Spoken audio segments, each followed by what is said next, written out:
అమరావతి సచివాలయంలో జరిగిన అగ్ని ప్రమాద ఘటనా స్థలికి చేరుకున్నారు ఏపీ సీఎం చంద్రబాబు నాయుడు అక్కడికి వెళ్లారు. అయితే మొదటి బ్లాక్ లోని బ్యాటరీ రూమ్ ఆసంతమైన పరిశీలించారు. అగ్ని ప్రమాదం ఎలా జరిగిందో అడిగి తెలుసుకున్నారు సీఎం చంద్రబాబు.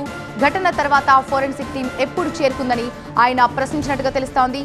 సెక్రటరియట్ లో భద్రతా ప్రమాణాలపై ఆడిట్ చేయాలని ఆదేశించారు సీఎం. ముఖ్యమైన చోట్ల మరిన్ని సీసీ కెమెరాస్ ని సైతం ఏర్పాటు చేయాలని సీఎం ఆదేశించారు.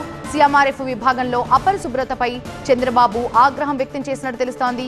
24 గంటల్లో చెత్తంతా క్లీన్ చేయాలని సీఎం ఆదేశాలు జారీ చేశారు.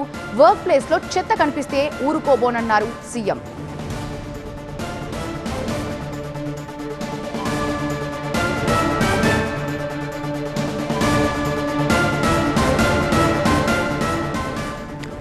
అమరావతి సచివాలయంలో అగ్ని ప్రమాద ఘటనా స్థలికి వెళ్లారు సీఎం చంద్రబాబు.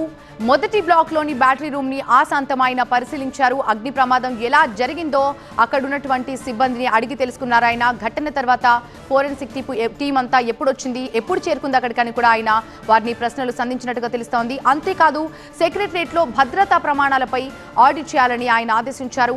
ముఖ్యమైన చోట్ల మరిన్ని సీసీ కెమెరాస్ ని సైతం ఏర్పాటు చేయాలని సీఎం ఆదేశాలు జారీ చేశారు. సీఎంఆర్ఎఫ్ విభాగంలో అపరిశుభ్రతపై ఆయన ఆగ్రహం వ్యక్తం చేశారు. 24 గంటల్లో చెత్త అంతా కూడా క్లీన్ చేయాలని ఆదేశించినట్టుగా తెలుస్తోంది. వర్క్ ప్లేస్ లో చెత్త కనిపిస్తే ఊరుకోబోనంటూ ఆయన ఆగ్రహం వ్యక్తం చేశారు.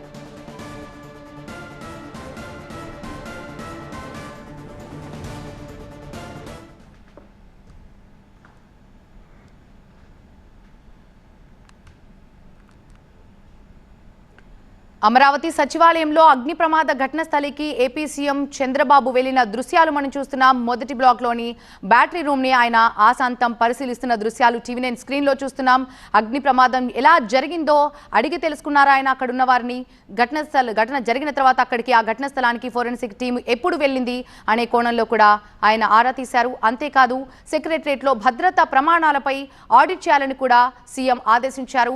ముఖ్యమైన చోట్ల మరిన్ని కెమెరాస్ ని సీసీ కెమెరాస్ ఏర్పాటు చేయాలని ఆయన ఆదేశాలు జారీ చేశారు. ఇక సీఎంఆర్ఎఫ్ విభాగంలో అపరిశుభ్రత ఉండటంపై కూడా అక్కడ ఉన్నటువంటి చెత్తను చూసి ఆయన ఆగ్రహం వ్యక్తం చేసినట్టు తెలుస్తోంది. 24 గంటల్లో చెత్తంతా క్లీన్ చేయాలని ఆదేశాలు జారీ చేశారు.